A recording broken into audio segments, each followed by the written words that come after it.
দিবার না, একাধিকবার।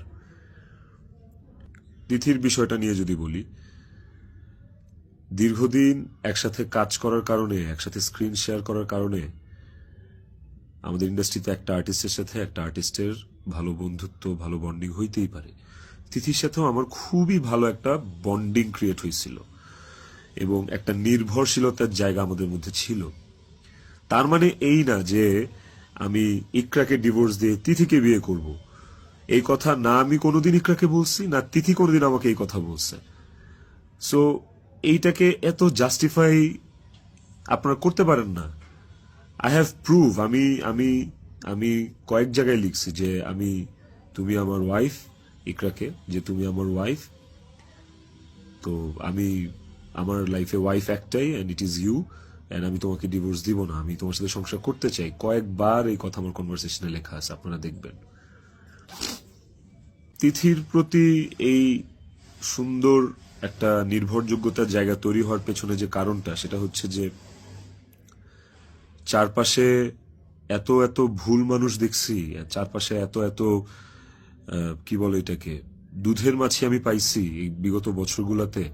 ওকে আমার কাছে অনেস্ট মনে হয়েছে, ওকে আমার কাছে ডেডিকেটেড মনে হয়েছে। আমার কাছে মনে হয়েছে যে অন্তত এই মানুষটা আমার জন্য ক্ষতিকারক না। তো যখন আপনি আপনার সারাউন্ডিংসে এরকম একটা মানুষ পাবেন, যে মানুষটা আপনার জন্য ক্ষতিকারক না, ডেডিকেটেড এবং এবং যার সাথে আপনার মেন্টালিটি ম্যাচ করে, ওই মানুষটা সাথে আপনার ভালো বন্ডিং হওয়াটা খুব স্বাভাবিক। শুধু আমার না, আর অনেকের এরকম হয়। আমার এখন যেটা মনে হইতেছে সেটা হচ্ছে যে ইকরা আমার কাছে যতবার ডিভোর্স চাইছে, ও যতবার বলছে যে আমাকে ডিভোর্স দিয়ে দাও, আমার আসলে ওকে ডিভোর্স দিয়ে দেওয়া উচিত ছিল, তাইলে অন্তত ইকরা তো বেঁচে থাকতো। একটা টক্সিক সম্পর্ক ধৈরা বাইন্ধা টাইনা হেঁচড়া টিকায় রাখার থেকে আসলে ওই সম্পর্কটা না থাকাই ভালো। অন্তত মানুষগুলো তো জীবিত থাকতো।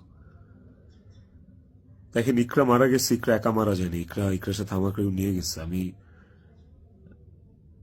আমি এখন একটা জিন্দা লাশ।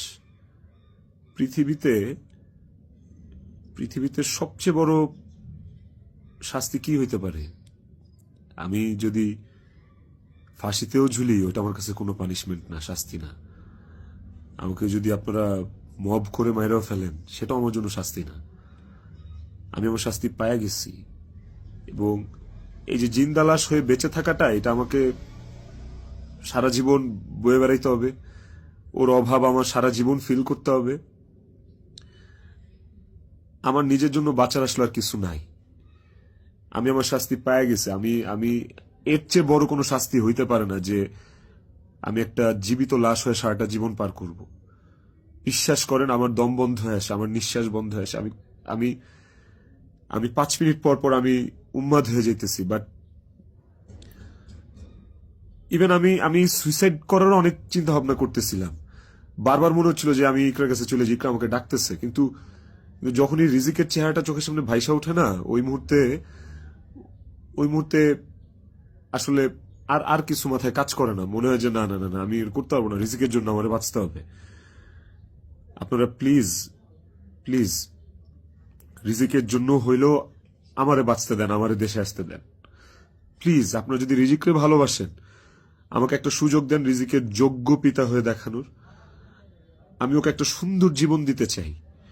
আমি ওর মায়ের অভাব পূরণ করতে পারবো না, কিন্তু আমি ওকে আমার বাবার ভালোবাসা থেকে, আমি ওর বাবার ভালোবাসা থেকে বঞ্চিত করতে পারবো না। আমি চাই না। আমি ওকে ওকে একটা আদর্শ বাবা হয়ে দেখাইতে চাই।